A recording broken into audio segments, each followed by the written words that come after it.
Za mojím chrbtom sa koná 0. ročník festivalu BRAK. Je to festival malých a stredných vydavateľov a všetkých remesiel spojených s prípravou peknej knihy. Pripravili sme tento 0. ročník ako takú malú ochutnávku. Verím, že blízkej pripravovanej jarnej akcie, ktorá by sa mala uskutočniť koncom apríla v Starom meste v Bratislave.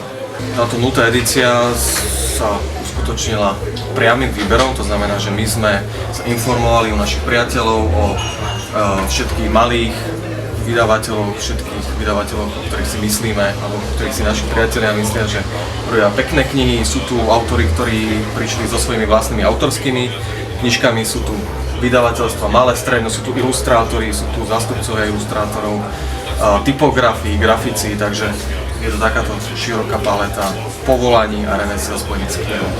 Máme pocit, že v Bratislave dlhodobo akcia tohto druhu chýba a keďže chýba aj nám, rozhodli sme sa ju zorganizovať alebo spraviť teda, ako som povedal na začiatku, takú malú ochutnávku.